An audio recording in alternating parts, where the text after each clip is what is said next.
Alright everybody, we are back with a bit of action here at the WCA Qualifier, and we're actually looking at our first game between Virtus.Pro and Pouet Crew.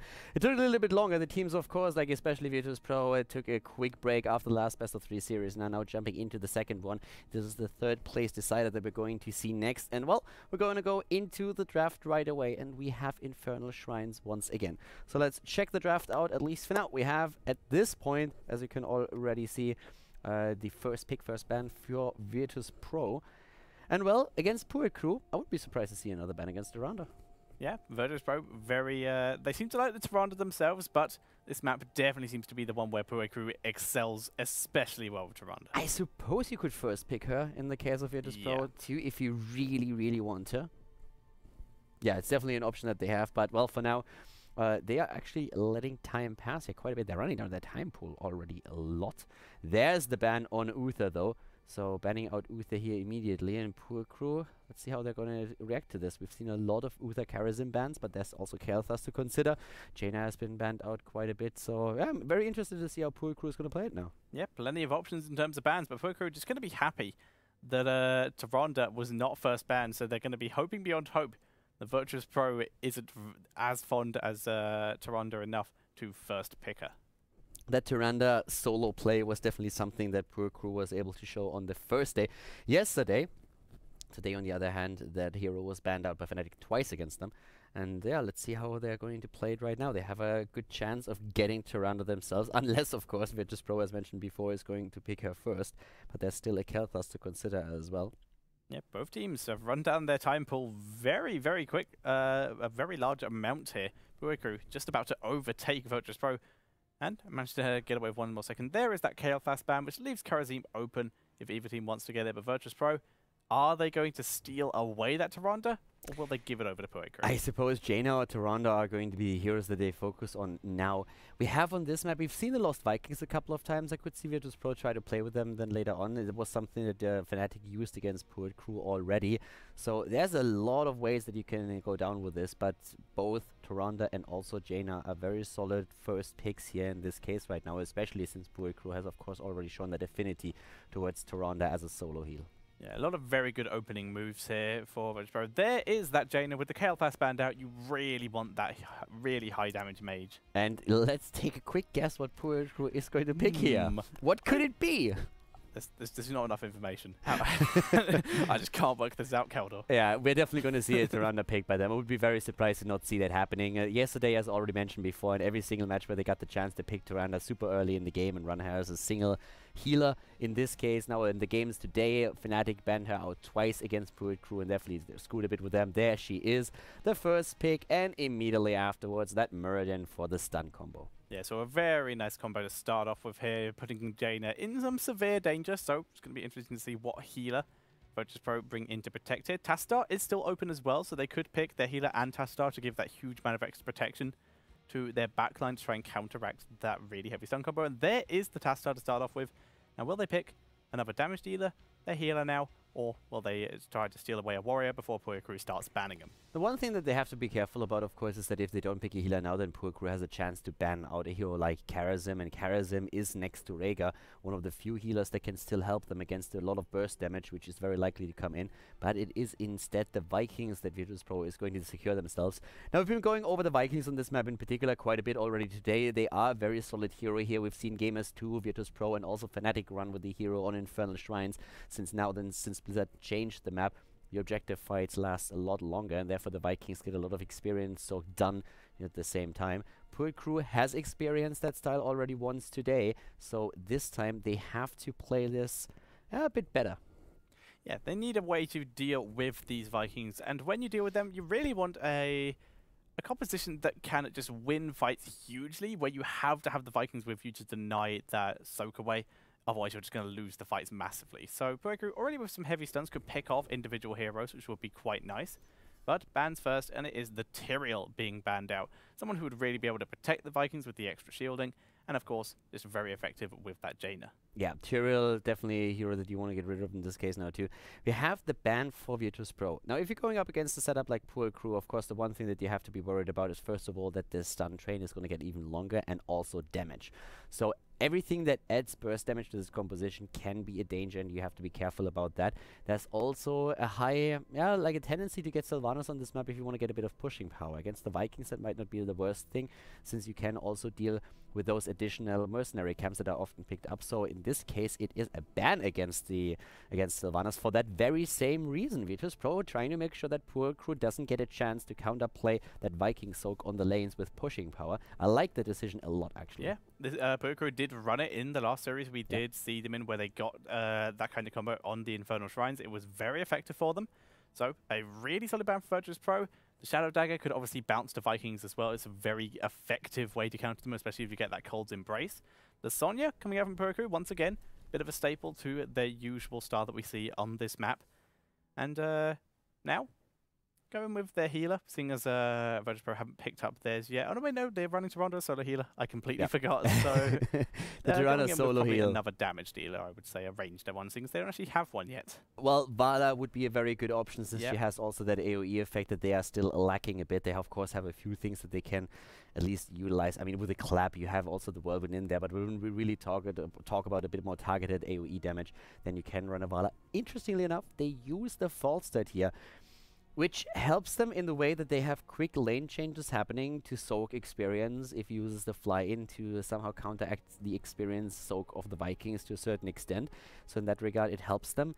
It doesn't really give them as much AoE damage, though, as a Vala would have given them with a multi-shot build. And Virtus.Pro has a chance to either secure their hero for themselves, but what they still really need is, first of all, a frontliner, and they also need a healer. Yeah, the Valsad, though, does give Pouet Crew a very good hero to use for single target focus if they can get Tyrande and Sonya and Muradin to stun lock someone. Virtus.Pro finally going to pick up the first, their healer, the Karazim here, and they still need a warrior if they're going for one. We have seen a warriorless comp yesterday, which is interesting, but no, we're going to see the Skeleton King Leoric make his way in for Virtus.Pro. Nice wave clear, very effective slows, and we did see an Executioner Vikings combined with Leoric Jaina yesterday. Yeah, we could see something like this again. We have the Skeleton Swing for the slows. We also could see Slow Storm again. I don't really think that that's going to happen. But yeah, we could see the Executioner Vikings indeed. Pouet Crew now with the last pick for them. And well, when you're looking at this lineup, they play with a lot of aggression, since it's the solo healer Tyrande for them usually. Unless they change that MO, they are going to add another damage dealer or frontliner. Both of them would really help them here. But it's going to be an aggressive setup for sure. And they want to have some pushing power. They're saying, hey, the Vikings are going to try and soak. We need a bit of pushing power here. We want to have more damage. We want to just like make sure that we have a very powerful setup. And they decide to go into Zagara, since Sylvanas was already banned out. Yeah, Zagara also gives them a nice little bit of single target focus with those Hunter Killers to go along with their already incredible single targeting abilities in the form of Falstad, in the form of Sonya. They look pretty comfortable in this situation in terms of picking anyone off, but Virtus.Pro with a very solid composition of themselves. The Tastar Karazim going to make it very hard to take down anyone. And of course, Leoric, he's probably going to be the only one they can get near most of the time. And well, if he dies, he's still going to be helping out in the situation, helping Jaina land her storms better, helping Vikings if they get Executioner. While we're waiting for the game to start, we're currently in the lobby. Once again, a quick reminder, guys. I apologize that we had a few problems with the overlay earlier. The issue that we have here is that basically I'm doing the entire production side. We don't have like a production staff that is currently dealing with the back end of things here. So indeed, I have like 2 keyboards, 2 mice, 3 monitors, and a mixer right now that I have to just like hit with the hotkeys. And occasionally I mistype something there. So if you have to wait for the overlays to be corrected every now and then, I apologize for that. We're doing our best here. I think so far we had a pretty good flow, but just in case that you're wondering why every now and then there's a bit of a delay before the overlay or the proper screen is showing up. So yeah, my apologies for that. It's just really a lot to handle in addition to the observing there too.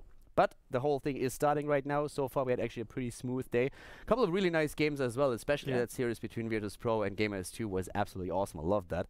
And yeah, it is again Infernal Shrines, a map that I personally am quite fond of right now, because so far the games that we've seen here were a lot of fun. It's grown on me massively since release. Like the change Blizzard made, we both agree, incredible change to the map, made it so much more balanced and so much more fun to watch in general. And it's just one more interesting. Pouet Crew, this is the map they have excelled on the most throughout the games, except against Fnatic, who ran the Lost Vikings just like Virtus.Pro are here. So let's see if Pouet Crew have gathered, have they rallied and found a way to counter that lost Viking soak. And it's once again our starting map. So the team's really saying, hey, this map is actually pretty awesome, so let's start with that right away. And the game has started, so let's jump in immediately. Starting to the left side of our first map in this third place decider match of the WCA Qualifier, we currently see Pouet Crew with Falstad, played by Chonky Fire. We have Tyrande, played by Shouty. Our Arcane is on Zagara today. We have Kix on Sonya and Unke on Muradin. Once again, Pouet Crew is playing that solo Tyrande support style. And to the right side of the map, we have BKB on Leoric. We're seeing Sefkaja on Jaina. Andy Landy with the Lost Vikings, a very, very popular hero on Infernal Shrines. Gela is playing Tassadar this time, and we're having Unstable on Karazhan. Speaking of Unstable, what the hell is he wearing? It is a very interesting style choice here, with vibrant colours, to say the least, on that Master Skin Karazhan there. Well, I guess it matches the tiger. Yeah, kind of. The tiger is also fairly garish. It's going to be interesting. Both teams going with the minion blocks here to slow down the lane, so they are going to be basically at the standard position, while the Vikings are already in position to soak. Shot of Fury taken as the level 1 talent on the side of Sonya. Now, talking about the Vikings once again, since I assume that a few people that are watching right now at home are not really too familiar with the hero on this particular map. The basic idea is, well, there's actually like two things to the hero. First of all, you're trying to split as much as you can. We see that exactly happening right now with Andy Landy using one of the Vikings at the top, the other one at the bottom, and one in the mid lane. You're trying to just soak as much experience as you can. Now that Blizzard has changed the map a bit, the objective fights last a lot longer, and therefore you have a lot of time where you can soak experience with the Vikings while that fight is happening. Secure a lead for your team in experience, and also get with the Mercenary Lord talent on level 4 a lot of pushing power while all of this happens. So it's a very popular hero right now, a very strong one as well. Of course, always assuming that you have a very good Vikings player with, in this case, we definitely see on the side of HotS. Andy Landy, though, is having a bit of trouble down in this bottom lane with Eric due to the fact... Oh, hang on, we see a bit of an engagement to Sefka, but he's able to back out. But he can't really camp in any of the bushes due to Zagara being very efficient with her creep being put down there. And if he tries to lane against Zagara, well, she is one of the best 1vs1 laners in the game. She's just able to push him back. Yeah, which is one of the reasons why they went for the hero in the first place. I mean, Sylvanas is normally their go-to specialist for pushing power. Sylvanas was banned out, so they use Zagara instead. We now have the first shrine also activating, and this is where the Vikings are really going to try to secure that experience lead for the team. Shrine activated by Pouet Crew there. They're looking to try and get opportunity. Both teams just trying to get demons here, and there in comes Kix. They're very aggressively. Chonky Fire coming in from the top as well. Virtus.Pro just backing up and repositioning. They will be fighting a man down, but they will be getting those XP advantages. There's that level 4 hit quite a bit in advance for Virtus.Pro, but they're really struggling to get in to the temple area. In comes a nice engagement to Karazhan in the back, and he goes down actually very quickly. Yeah, we have BKB now moving in once again with the Wraith Walk, trying to go for Arcane, but he's moving back. We still have that 5 versus 4 position. Both of the teams already picking up as many of those minions as they can, but keep in mind that these Vikings are soaking a ton of experience in the mid and at the top lane. Yeah, they're soaking a lot of experience, level 5 to level 4 in favor of Virtus.Pro, but those demons are going very much in favor of Virtus.Pro. BKB diving to try and get Arcane. Andy Landy was there with him.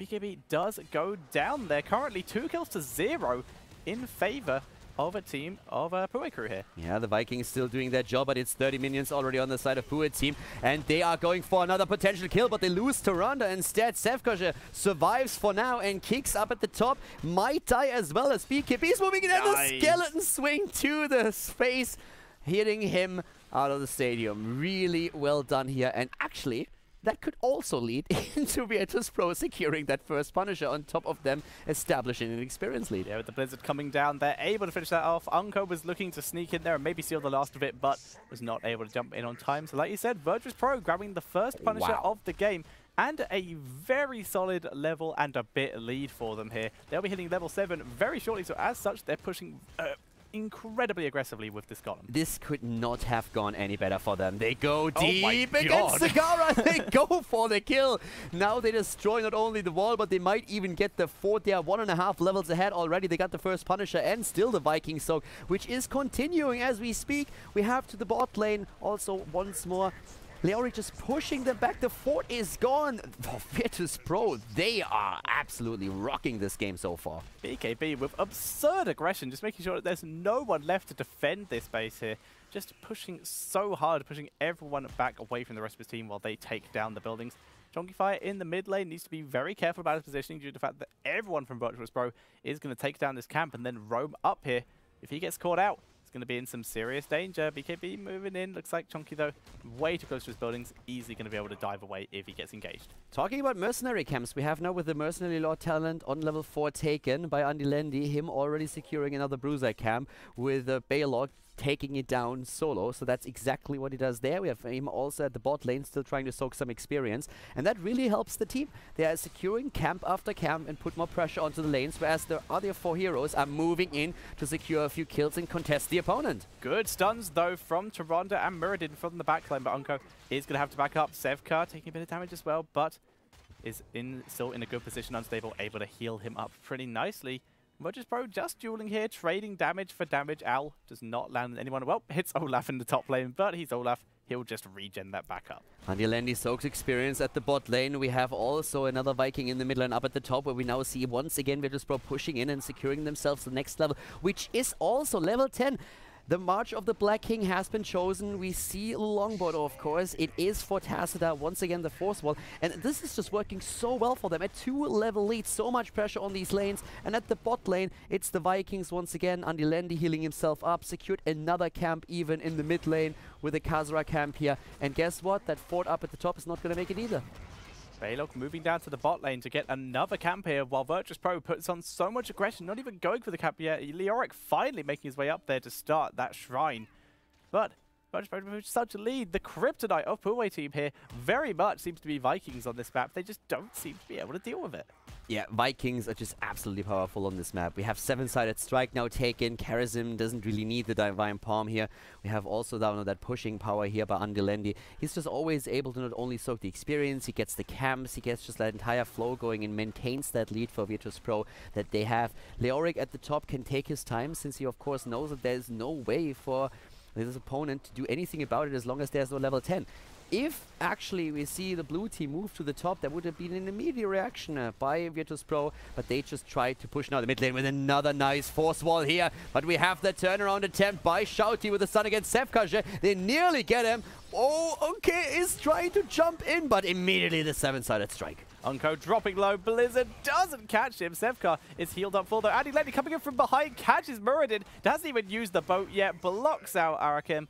And down they go. And that is a 2 for 1. Jaina was dropped there at the end in favor of Virtus.Pro. And the Punisher has just spawned. Punisher has spawned, and again the move to the bot lane with one of Vikings, and that of course means that at least the remaining Khazra warrior here is getting a bit of additional buffs thanks to that mercenary lord talent, which now combines 2 talent. Was added in one of the last 2 patches, where we now also see a reduction on the damage that you gain or that you get from these mercenary camps, which is actually why Balog is able to solo take them. Yeah, and having only a third of a hero soloing a camp is just so ideal. It's why it's so popular on this map. Kings, though, wiped out by a combination of 7-sided strike and that arcane Punisher beam. Yeah, that arcane Punisher beam did a lot of damage and secured them the kill in the end. Very well done here, and already the wall up at the top has been destroyed. The bot lane is still being pressured by Eric together with that camp, and in the mid lane we are seeing also Balog doing the exact same thing. And there's just nothing that the blue team can do about this right now. They're really trying to defend all of these hot zones, but they can't.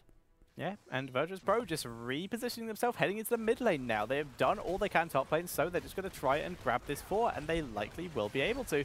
BKB and Unstable getting stunned up, but, well, they don't care. They're the healer and the tank, so they're able to take a little bit of that damage. Down goes the fort. BKB just trying to drop a bit of damage, but does not hit. The nice force wall there prevents chase. What a more! Can they follow up on this? They're getting ready. In comes the Avatar. Good stun! And Tuston, Metro shifting out of there. March of the Black King immediately used by BKB, but Sevka goes down.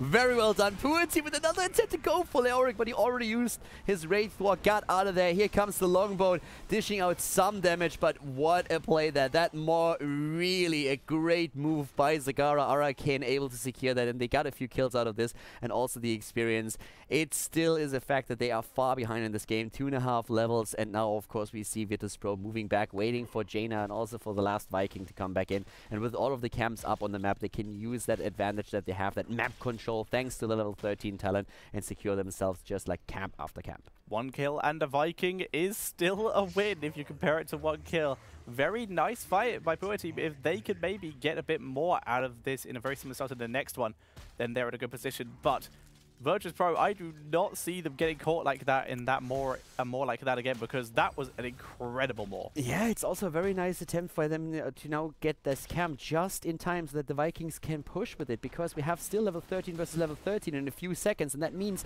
that we could see a fight on even talents over the Punisher, and that's probably what's going to happen now, since we have Pouet Crew moving in. They have Overflowing Light. There's the Giant Killer at the bot lane with the Khazra camp. We are seeing now the Vikings push in. Mercenary Lord is helping out there. As the longer the fight this goes, Virtus.Pro doesn't even have to win this. Yeah, they can just delay this until they hit 16. The Vikings will soak it for them. So for now, Psystorm's coming in to get those demons from a bit further away. In comes the Suffer to Rada, though. A lot of damage on Tastar. He has the Dimensional Shift out there. Ring of Frost not really catching anyone except for Muradin, who gets wiped by the 7-sided strike. Yeah, Muradin taking down immediately. Now again, the attempt to go for the Punisher, but at the top lane, that's where we see Andilendi together with that Bruiser camp. Olaf already falling at the bot lane. We still have Eric in play, and Andilendi is taking care of his Vikings. Like a nice kill against Falset here now too. Really well played by Virtus.Pro. Sonya is also dying, and this looks like the beginning of the end. The Vikings are pushing the top lane together with the Bruiser camp. At the bottom lane, we are seeing Eric doing the exact same thing. Balog actually, and now with Leoric dying, but everybody else. Shorty with the Force Wall even blocked out, and Andilendi moving in with a sling, taking him on. This is just a disaster for Pouet team in this first game. These Force Walls have been on point from Gala here, just trapping everyone every time. The Force Wall for the Blizzards combined with Jaina have been amazing. Down goes that top keep. Like I said, the Punisher in the mid lane will now push in with the rest of Virtus.Pro. People in the top lane will rotate up. Gala taking a bit of damage, but just shielding herself, able to get out.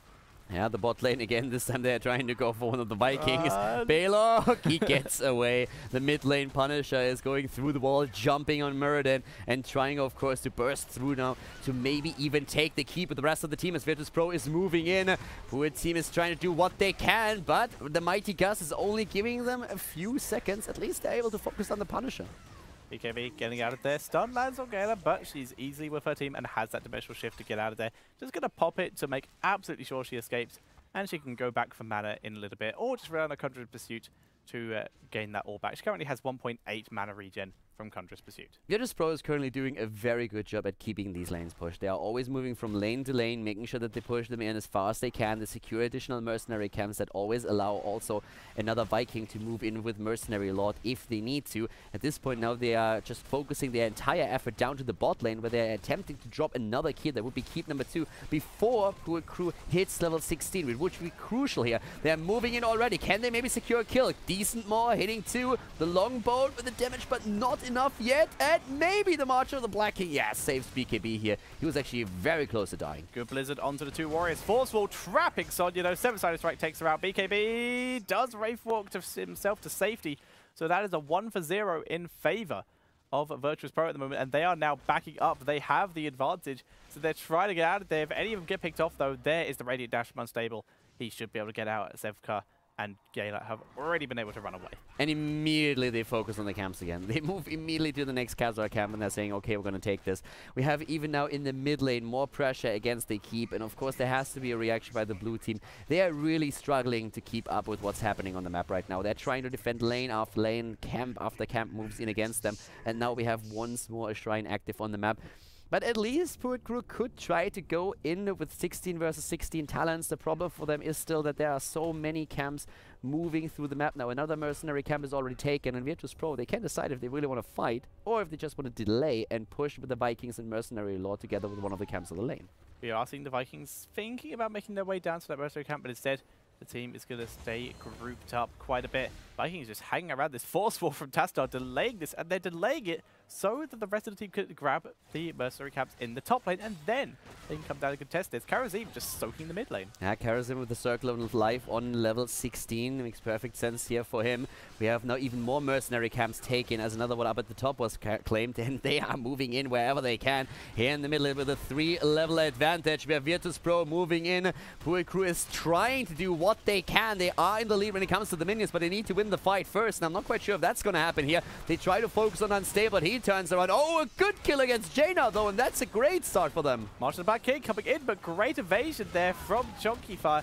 Arakim will get taken down. No! Yep, there we go. Almost got out there, but the board did go down onto a single member there. Can they focus down Unstable before he get out? He dashes to a demon. He's going to try and get out of here. In the meantime, Kix, though, was able to take down a Viking. In comes Chunky, trying to finish off Unstable, but he is just able to get out. Yeah, they are going through a few of the towers, at least for now, but look at the mid lane, look at the bot lane. Everywhere we have camps pushing in. At the top lane, we're seeing the catapults now going for the core already, and Pouet Crew, they need to secure that Punisher. It's the one chance that they have to finally get some pushing done on their own. We have 8 kills against 14, and let's not forget that Virtus.Pro will have level 20 very soon. Gale and Unstable just grabbing as many of these demons as they can. They're still quite a long way behind, so this Punisher will almost definitely go over to Pouet Crew, and it does. In fact, they're now trying to focus KB, who did come in from behind. Shouty also trying to get out of here. There's the Mighty Gust to push him away, and Shouty able to reposition. They do really need to go back, though. They have to basically abandon that Punisher. Shouty getting focused down. Seven's does not finish him off. But Unstable, he really wants it. He doesn't have enough Radiant Dash, though. Yeah, he doesn't have that anymore. We have at the bot lane the Punisher still trying to go for the fort. Gala is doing whatever she can. Of course, there's still a bit of a battle going on with BKB now also going deep in the mid lane. At least that camp that was trying to go for the keep has been destroyed. The problem is that the keep is extremely low and already out of ammunition. There's so much pressure against Pouet Crew, despite the fact that they were able to secure that Punisher for themselves. And now we have level 20 for Virtus.Pro. That gives them the Ragnarok and roll for even more damage. Transgression for the additional damage on the 7-sided strike. We're having the Death March for Leoric. It's an incredible position that Virtus.Pro is in right now in this first game at the WCA Qualifier 3rd place decider. Yeah, so much percentage damage here. The Death March, so Drain Hope applied to anyone who it hits. They're trying to get Kiggs here. He's completely separated. Does not walk into the Blizzard, though. Stays with his Whirlwind amongst the minions to get the health back. Good Force Wall, though. And now BKB's pretty much on his own, but the bow comes in. BKB goes down, but Arakim is likely to fall as well. Currently 1 for 1. Yeah, 1 for 1, and the Ring of Frost is in. They're jumping in immediately. Keep in mind. 2 for 1 kills right now in favor of Virtus.Pro. There's the third with a 7-sided strike. Tyrant has been taken out. The keep is falling. Unstable disconnecting, but it doesn't really matter. His team is not even going to pause. They are just going to secure this kill here. Unstable might have dropped, but there is just absolutely no way to secure it. Or is there? It looks like they are trying to defend here. The Vikings don't have longbows, so they don't have a huge amount of damage left for the core. Kiggs is whirlwinding amongst the Vikings here, trying to defend. Muradin could come back in. Unstable's back. Kiggs getting force-walled and blizzarded. The body block from Ghost Heroic coming back to life. Beautiful move there. And now they focus the core. And this is looking like the end. 10 seconds on the next player alive. Muradin can't do it alone. That's GG. And Virtus.Pro take game number 1. Leoric coming back just in time for the skeleton swing. 18 kills against 9, and that's game number 1 in favor of Virtus.Pro. Very, very solid play by Virtus.Pro. They secure themselves another victory, and this time, even with Pouet Crew able to get the Tyrande in the game, which they said against Fnatic, next time you give us Tyrande and it's going to be a different game. Against Virtus.Pro, it didn't really work out for them. This Viking play on the map is just so strong. They have many issues with the Viking play. We haven't seen it come up much in any other games. Maybe we'll see it in Fnatic versus Gamers 2. Maybe it will come up there if we see the map. But right now, Pouet Crew at least really have troubles with it. The Vikings were actually banned out in the series between Gamers 2 and Virtus.Pro, so you can really see that a lot of teams are actually valuing them high enough to say, okay, we want to get rid of the Vikings first, so that this style is not going to be a problem for us with that experience gathering. We've even seen bans on Abathur for nearly the same reason. It's of course a bit of a different way of what you can do with Abathur, but experience soaking is definitely one of the key features that the hero adds or brings to the table. Right now, we're going to wait for the second game to be set up. We have Virtus.Pro in the lead. If they secure themselves another map win, then they will win $1,500. And after this series, we have the grand final between Gamers 2 and Fnatic, which is also going to be pretty incredible. Not only will we find out which team will go to China, but also which team will end up with $8,000 of prize money. So guys, We are going to head into another short break, and once that the players are ready, once they have set up the lobby and also the next draft, we are going to be back with game number 2 between Pouet Crew and Virtus.Pro.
Alright boys, we are already back since the draft has just now started, so actually good news for us. Teams this time extremely fast with the draft. Tomb of the Spider Queen is game number 2, and we're gonna head into the draft screen right away to check this out. So at this point we are already seeing that we have first pick, first ban on the side of Pouet Crew this time, and the first ban is going to be interesting. I mean, we see a lot of bans on Uther, we have seen a couple of Kel'Thas bans, but it's actually Tassadar that they want to get rid of after all these force walls that Gale has been dropping in the last game. They just said, like, nope, not gonna happen again. Yeah, they've just nailed every single force wall. Force wall Blizzard, apparently just as scary as force wall Lightning Breath here on a slightly more viable hero. So really effective there. It's just safer to ban that out, as opposed to banning out the Jaina, which is a bit interesting. Yeah, so how is Virtus.Pro going to react to this? First of all, we already know that Pouet Crew really values Tyrande as a solo support very highly. If she's banned out, then they so far leaned towards Uther as the solo support. I'm not quite sure what exactly Virtus.Pro is going to do here. They actually decide to not ban out any of those two. And the reason behind that is quite simple. They know that whatever is now taken by Pouet Crew, they can pick the other hero. Yeah, and Pouet Crew, I would like to point out, with this Tassadar ban as well. Also very nice considering the map and considering what we have seen in the past. They were probably watching the other games to work out who they would play against for this money and realized, well, Virtus.Pro, it went really well last game. They used that ridiculous Diablo comp in the previous series against Gamers 2. Safer to just ban this out, and if they get the Tyrande as their healer now, which they don't. I like this. I really like the move that Virtus.Pro made here. They just basically said, why would we ban out Uther? If you insist on your Tyrande, we pick Uther.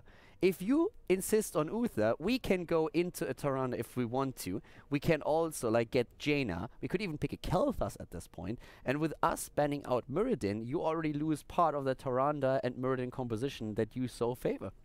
Yeah, and Pouet Crew reacting to this with, yeah, we don't want Tyrande this game. You have us, so Virtus.Pro can go with that lovely combo if they want to. Missing a couple bits of it, but Pouet Crew, once again, putting the faith in their Uther, which Fnatic denied them so, and there is the Tyrande. I like, though, that Virtus.Pro actually waited for this. They were thinking, okay, what else can we take here? What is really something that we would like to have? Do we want to have that Kel'Thas together with Jaina? Do we go for this much, like, burst mage damage, or do we go for Tyrande? And their Tyrande style is amazing, and there's only one question that I have.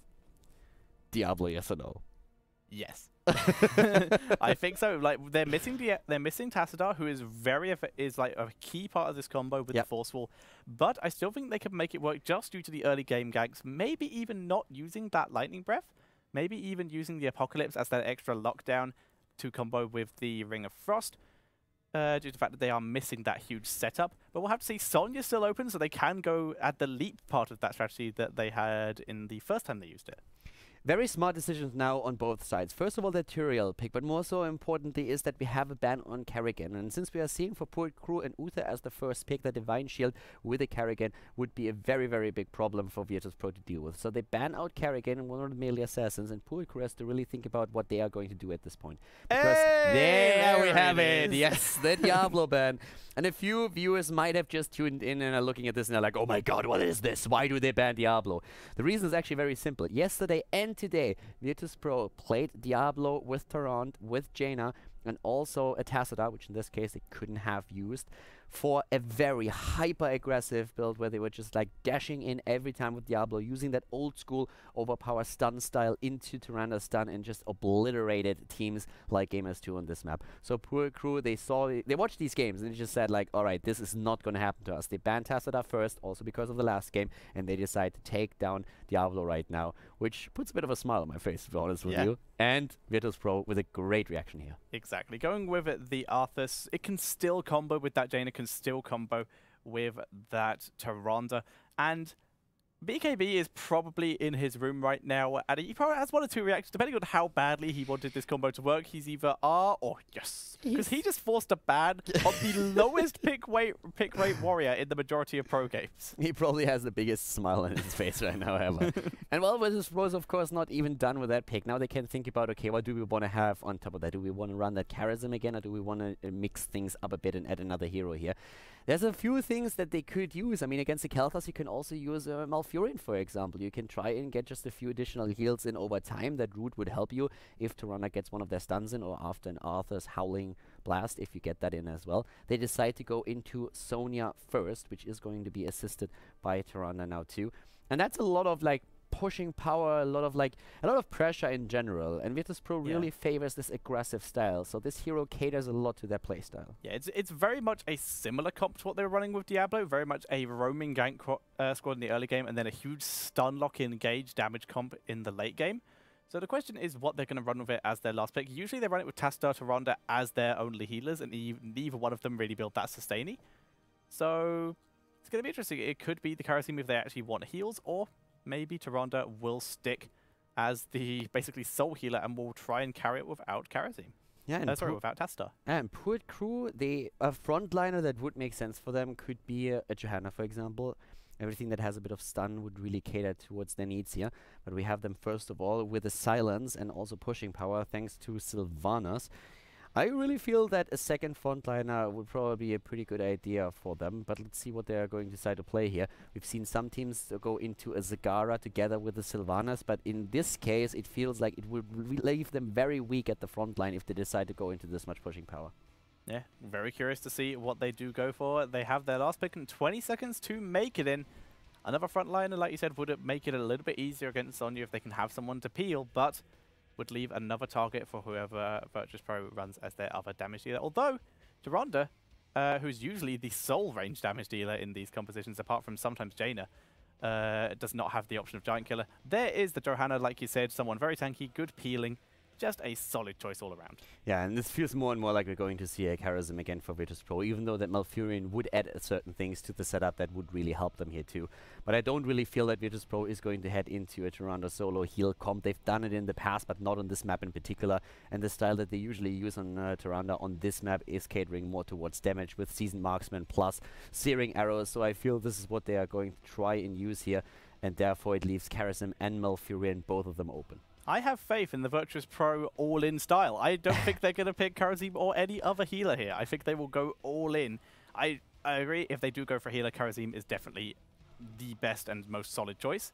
Although, adding in a 7-sided strike Karasim could fit in quite well with the comp as is. Well, the thing is, the last time that they actually used Tyrande as a healer, they also had a Tassadar in the mix, which gave them additional sustain. They don't have that option now. Yeah, there it is. And there's Karasim. My faith has not been rewarded. Well, it would have been a fun comp. I give you that. So it would have been pretty funny if they would have gone for that, but unfortunately they don't do that. In this case now, we have our next game. Well, they actually have to set up the lobby, but once that's done, we can jump in right away. Yeah, I just got a PM from BKB. I'm so sad. I'm crying. No dibbles. Yeah, well, no Diablo for him here. But well, guys, as already mentioned, it is the lead for Virtus.Pro that we currently see here. So if they win another map, then they will be able to claim that third place and therefore quite a bit of pocket change for prize money. And well, if we will see actually like well, if we see a comeback by Pouet Crew, then it would be still a third game between the two of them. So yeah, he just mentioned me as well. No smile, I'm crying. Yeah, in case that people are not aware of this, by the way, we have, of course, a delay on stream. So the stream is delayed by 2 minutes. Of course, players during the breaks can always listen to the stream and check out what the commentators are saying about like the game before, but they won't be able to really get any advantage of watching the stream during the game, since even a 1 minute delay in Heroes of the Storm is absolutely incredible and basically means that you get no advantage whatsoever if you have a 2 minute delay. I mean, those games last usually about like 20 minutes. Yeah. So it's a pretty big majority. So the delay pretty important, so the players can just tune in and listen to us as we do stuff before the game starts. Even a call or a move towards boss, for example, and trying to claim that usually lasts 30 seconds at the most. So yeah.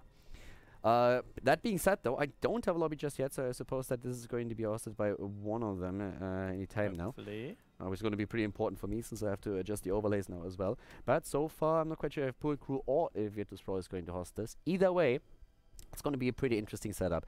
We have seen on this map in particular this Diablo style being extremely strong. And Pouet Crew, they realize that and they just ban it out. They respect that a lot. They've seen it used against Gamers too, and that was actually the one map that Virtus.Pro was able to win against them. But Virtus.Pro has a very aggressive lineup once again, and that could be exactly what they need here. Lobby is up now, so that of course helps us, and indeed it helps me personally also a bit with the setup here. So that's done now as well. Cool. I'm gonna go. Yep, joined off you. So we are, in fact, ready once all the players get in. And one of the heroes who we talked about in terms of silence a little bit, but didn't talk about in terms of her other abilities on this map, the Sylvanas coming in from Pouet Crew. And I can see the issue with that due to the fact that Virtus.Pro are going with the very gank-heavy comp, so Sylvanas can't get a huge amount of her pushing potential done, because if she moves too far up the lane, she's going to get ganked, and she's going to die. So she has to play... Her wave clear is good, she can defend very well, but she's really losing a bit of potential there.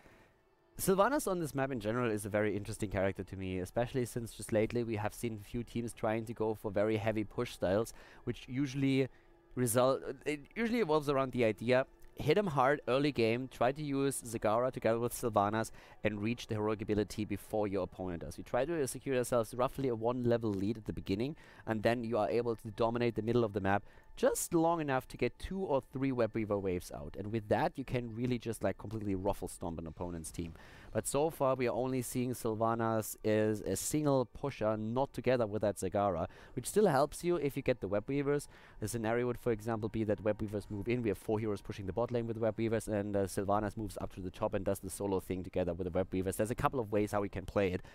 A big asset is, of course, that silence that they're always going to try and use here. But it's kind of nice to see Sylvanas back in action. I mean, Sylvanas, when she got released, she was played in every game. Then suddenly she fell off because other heroes just took over the role, and Sylvanas didn't bring that value anymore. And right now, Sylvanas is back to business. We are seeing her on Infernal Shrines. We're seeing her on Tomb of the Spider Queens. Pretty cool to have her back. Yeah, and not just in that incredible push-heavy role, we are seeing her as well as one of the main damage dealers. Multiple times she's really rocked the damage charts as basically the main assassin of the team. It's very cool to see. So a very versatile hero, which is why we're seeing her sneak her way back into the meta. Yeah, and especially like there's so many builds that you can go for. Withering Fire on level 1, you can go into the Barb Shot if you really want to have that pushing power. We've seen that talent taken several times, especially on maps like Infernal Shrines, where we're trying to get those demons, those minions.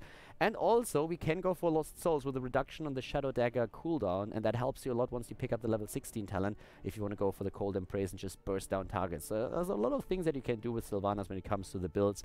There's a couple of talents that are still pretty fixed, but there is definitely a lot of wiggle room that you have in the hero right now.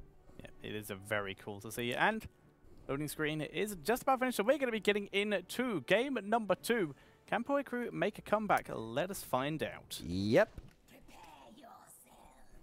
Damn it. Production value right there. Hotkey high work. Thank you. Oh, there we go. All right. Once again, my apologies, guys, that we are sometimes taking a second or two until the proper screen is on your monitor because, well, we are still running this complete different setup here with a lot of different hotkeys and stuff, and I'm not really used to all of that equipment here. But still, we have a pretty solid position here now for game number 2, so we're going to go straight into this. To the left side, we have Pouet Crew, and they are starting things with Unko and Johanna. We have Kix on Kalthas, Shouty on Uther, Qualifier on Sylvanas, and Arcane on Tyrael. To the right side of the map, it is Virtus.Pro, of course, and they are currently running this with Sefkaja on Jaina, Andilendi on Tyrande, Unstable on Karazim. We have, in this case, BKB on Arthas, and Gela is playing Sonya. We still are seeing Virtus.Pro sticking with their guns and going with that seasoned marksman Tyrande here. So we're just going to be building up that damage throughout the game.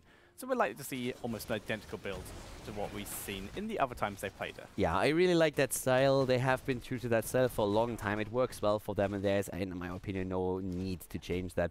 It's the only team that really insists on playing this particular build, but it works out so well for them on this map in particular that, yeah, I really like that they are not giving in to the pressure that we're seeing from the meta in other games and just like still use that. It is really successful for them too.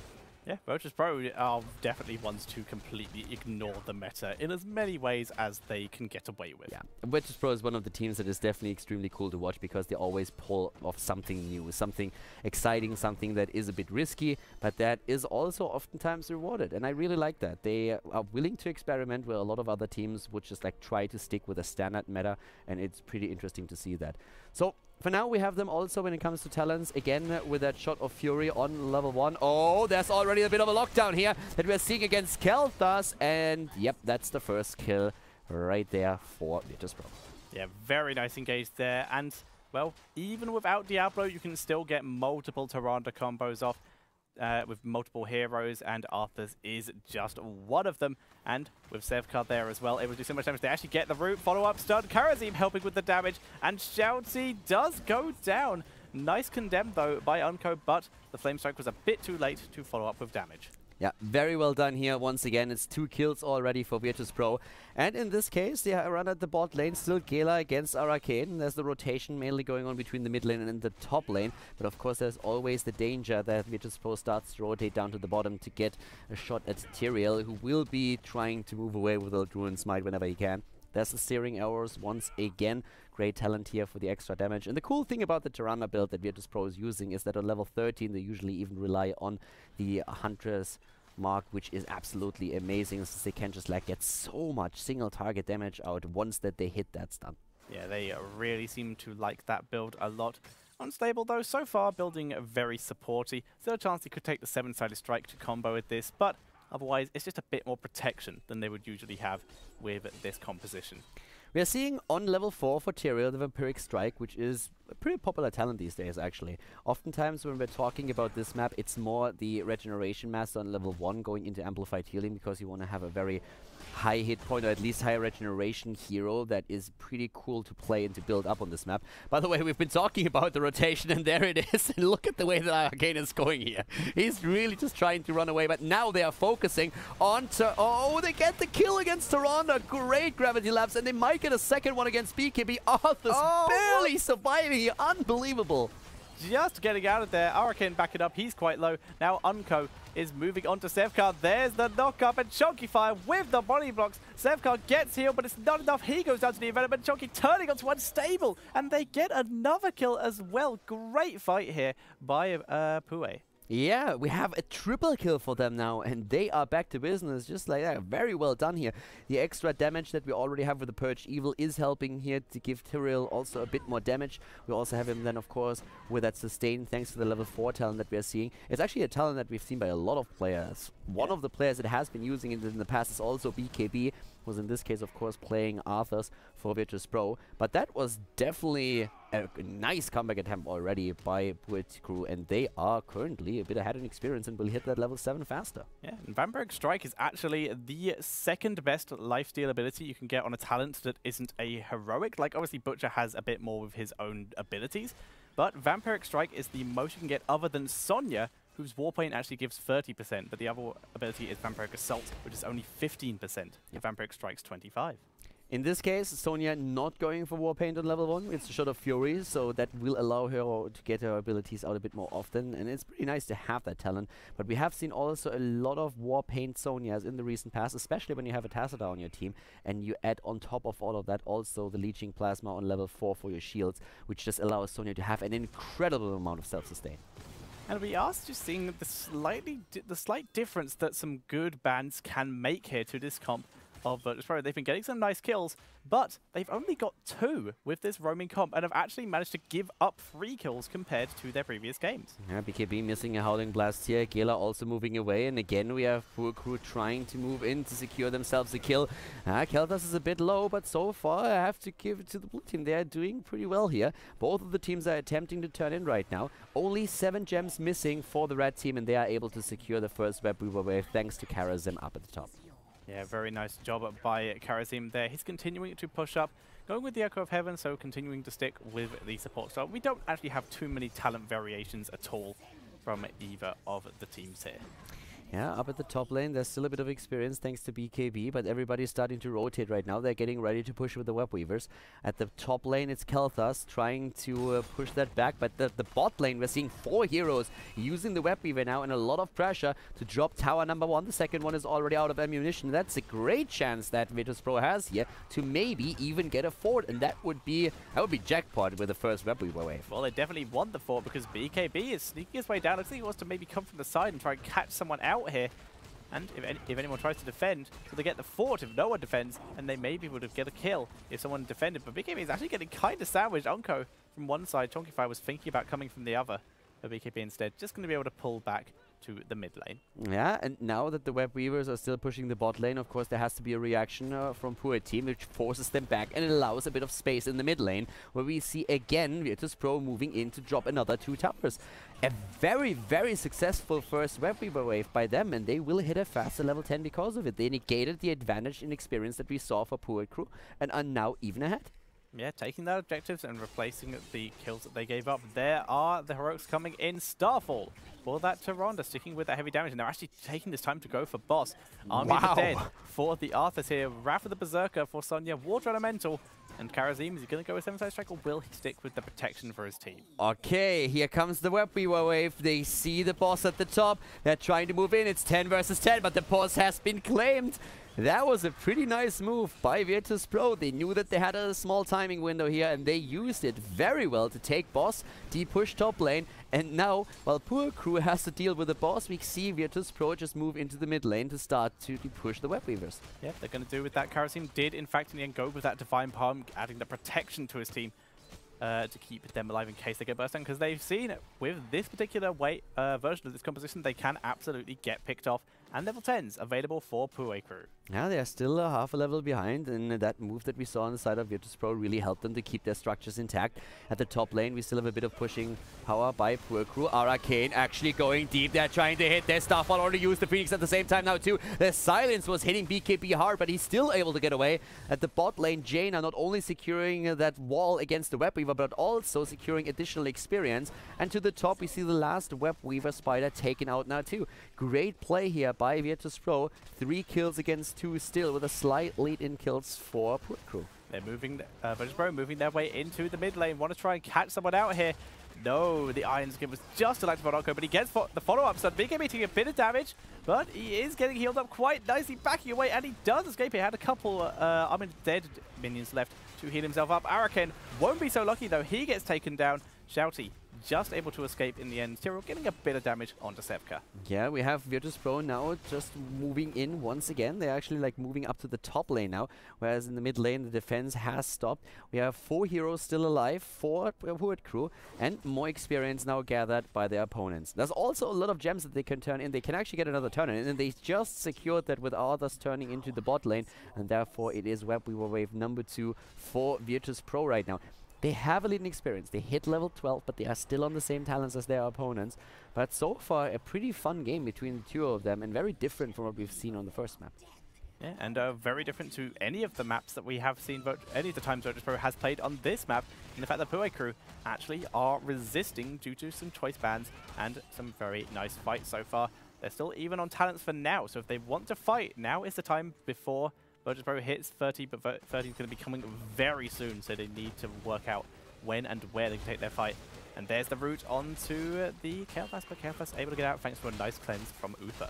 The fort taken out, so is the well, and that's the level 13 talent for Virtus.Pro. And they have the overflowing light on Tirana. They actually changed it up a bit compared to the last game where we've seen them on this map. They now go for a bit more of a sustained healer talent build for Tirana, not using that Hunter's Fury talent. Once again, up at the top, our Arcane very much isolated here. He needs to be careful. He's trying to jump away, but there is absolutely no escaping this. He dies once again. 4 kills against 3 now in favor of Virtus.Pro, and they also eliminate the fort up at the top lane. Very successful web weaver waves for them. With the first one, they eliminated the fort at the bot lane and took down the wall in the middle, and now with the second one, they dropped all of the outer structures on the side of Pouet Crew. 82 gems on the side of Pouet Crew, actually. They just can't seem to get to that turning point to turn them in and get that web weaver set. Virtus.Pro doing a very good job of protecting these areas for now, and is beginning to make their way down to the bot lane, trying to catch someone who might be clearing. And Virtus.Pro also has another 40 gems already. That means they're only 20 short, so it's not going to take them too long to really secure the gems that they need for another web weaver wave. They're even trying to drop Onko here, who has 56 on his own. Towers attacked again. They're out of ammunition. They don't add anything to the defensive abilities of Pouet Crew here, and it's just Virtus.Pro exploiting every single advantage that they can gather. Yeah, VP basically just using these towers as small XP deposits so that they can just extend their lead. In fact, they kept the lane so pushed. Like I said, no ammo. They are not worth it for the defense. Maybe a chance for Kel'Thas now to have an impact on the game. He was already trying to use that gravity lapse, and with the chain bombs, he can add that damage that they so desperately need to win these fights. It's 13 versus 14, and that is now one of the opportunities that Pouet Crew has to get the turning completed. If they make it happen, then they get the web weavers, and they do. Onko turns in all of his gems, so now we have the blue web weavers descending, but the fight is already started. We have 13 versus 13 talents. The Divine Shield on Uther. He's trying to get away. BKB takes him down, though. A 5 versus 4 in favor of Virtus.Pro, and they secure another kill against Sylvanas, not even able to take down Kel'Thas. Arakin trying to get away in the other direction. Onko getting focused down. Sefka needs to be careful there. Arakin making a mad dash of freedom in the top lane. Geller not actually able to catch up yet. It's up to Andy Lendy to catch him out here. The stun will be able to stop him, and the auto attack has demounted. The shield blocks out the damage from the stun, and Andy can't actually catch him up, so Arakin will escape. Yeah, they still got 4 kills out of this. I think they're pretty happy with that. And we have level 16 for them. Also, that web weaver wave is not really doing anything now for Pouet Crew. They finally got the objective turned in, and it didn't even help them. It's really a tough spot for them to be in. If they lose this map, then they are, well, 4th place, and Virtus.Pro will have secured themselves $1,500, and they see another opportunity for Boss. They move to the top and attack it right away. Pouet Crew just defending at the moment. They don't even want to head up there to try and contest. They're free, about to be 2 levels behind and a talent behind. They cannot afford to fight this when they're not under their own towers and own keeps to protect them. They're just in so much trouble right now. It's also another opportunity for Virtus.Pro to turn in. They have 80 gems, and they have the level 16 talent. Who's going to stop them? They are in the middle. They turn in, and that means that Pouet Crew will have to deal with Boss plus Web Weaver, and good luck dealing with that. It's not going to be easy. It's actually going to be an absolute nightmare. And Virtus.Pro looking to make this even harder, moving in to support this Boss. Shouty taking so much damage, has to drop Divine Shield on himself again. So it's not available to protect the rest of the team. Good Phoenix, though, for the defense and the living bombs. The only thing that works in favor of Pouet Crew is that they pushed in the lanes at the bot and in the middle, so it's only the top way, but Kel'Thas dies, and he's the main damage dealer right now. So much damage against Gela on the other hand, though. She's trying to get away here, but she is going to die if Unstable can't help her out. Gela! Oh my god! No, the cooldown. Unstable on cooldown still. Here's the stun, though, against Tyrell. They're trying to get the kill, and the web weavers are finally starting to attack now, too. The boss already eliminated, but this is still a chance for Virtus.Pro to drop the keep, and they are not going to let it pass. Yeah, the boss is dead, but the web weaver stands tall and will continue pushing here. Virtus.Pro not willing to push with just a web weaver, though. They are going to back up and will likely join one of their other web weavers to continue to push their advantage. They don't even have to take a keep now. Every single tower that they eliminate will give them another small lead in experience. They are already 2 levels ahead. They will probably increase that to 3. At the bot lane, Sylvanas is doing what she can against the Web Weaver and takes it out too, but that wall has fallen. The one in the mid lane is also eliminated. The Web Weaver finally dead, but still a great position for Virtus.Pro to be in. 9 kills against 4. They still have 26 gems that they can use to turn in, and Pouet Crew, first of all, they need level 16, and they are going to get that very soon, and then they can hope for a comeback with a good team fight. Yeah, level 16 just acquired by taking that mercenary camp and de-pushing the bottom lane. They do have the imposing presence, the Arcane Barrier, which Kael'thas desperately needs. Benediction on the Uther, and the Cold's Embrace on Sylvanas. One thing that I really want to highlight once again, though, is that with the Sylvanas in your team, one good silence, a good condemn plus a silence, and you are back to business. It's all that you need, especially when you have a Kael'thas in your midst. If Johanna goes in for a good condemn, pulls them in, the bombs hit, and then the silence as well, then you are in a position where you can start a comeback. And if you're 2 levels behind, that underdog bonus that you get for every single hero kill will bring you back to a very nice EXP amount if you are able to win one of those team fights significantly. So Pouet Crew, even though far behind, they are not out of this just yet. Bless Shield coming down, huge again straight away. Divine Palm will keep Jada alive here, and the Sanctification preventing so much damage. Down goes Sylvanas so quickly. Divine Shield used on Kael'thas, keeping him alive, but they're just falling so quickly. Pouet Crew in full retreat, and this looks like it's it. The coordination is just not there. If they want to make it happen, they need that silence to really hit hard and then follow it up with the damage. And so far, even though they had an opportunity there, they just don't have the coordination that Virtus.Pro has. They take down 5 heroes and move through the top to finish this game and claim $1,500 in prize money. They are just the better team here, but Pouet Crew still with a very nice showing here at the WCA Qualifier. We might see them again in the future, but for now it's the victory for Virtus.Pro. Well-deserved, great games that we've seen here. The 3rd place decider, and they secure themselves the prize money of $1,500. Incredible job by Virtus.Pro. Little bit of pocket change. I think you might call that a really nice amount to win in that. Obviously, they would have preferred to come second, or, well, would have preferred to come first, but able to take down a Pouet Crew was very, very nice. And Pouet Crew, I don't know about you, well, I'm sure you'll agree, definitely we're going to be keeping an eye on this team because they made some really cool showings. Not up to the level of some of the consistently best teams in Europe, but still really impressive showing nonetheless. Yeah. And I want to stress that really again, like in Heroes of the Storm, oftentimes people underestimate what happens at level 16, that you are able on on even talents to really win one of these fights. The problem, of course, that they have is that at this point there's so much pressure on them. They know that they're 2 levels behind. They lost the top keep. They have to dominate a team fight. But it's one of the risks that a lot of teams run when they are ahead. They get a bit overconfident. They are suddenly in a position where they say, we've got this. We dominated them the entire time. But it's that one mistake that you make, that one time that you cluster up, that Wailing Arrow hits you, the Chain Bomb moves in, and you start to lose heroes. And then you end up in a downward spiral that really ends up with you either losing the game or at least being on the same level as your opponent again. In this case, Pouet Crew, they're just not as experienced as Virtus.Pro is. Virtus.Pro making no mistakes there. They know exactly what the danger is. They play this perfectly. They get to the team fight and they say, okay, we take everybody down, see an opportunity, end the game. Well played by them. They were, of course, hoping to even achieve a bit more in the tournament, maybe going to China as well. But we have the final still waiting. And that is going to be pretty awesome because we have Fnatic going up against Gamers2 next, and that's going to be pretty damn good. Another best of 3 series. The winner with $8,000. The loser, I mean, 3,000 isn't too bad, so that's also going to be nice. But of course, it's the ticket to China that they want. Yeah, the ticket to China is absolutely what both these teams are aiming for. Fnatic, they're here for their 2nd attempt at it after getting through the Pro Qualifiers that we cast at Gamescom, but unfortunately dropping to Na'Vi, not making their way into the finals after defeating the winners in the upper bracket, Team Liquid, and then unfortunately not making it through. Team Liquid, they did however win that, and they are going to China. Fnatic, they're like, we want another go. We want to go to China. Yeah, and we have now all ready. By the way, the next game is going to happen in just a bit. It shouldn't take too long, but we're going to jump into a short break. We already know that Cursed Hollow is going to be the first map. Shouldn't really take too long. I think the players are already ready to go, but we're going to jump into a short break regardless. Give them a second, and we should be back in a minute or two with our first game of the finals. So guys, stay tuned, and we'll be back with Fnatic going up against Gamers2.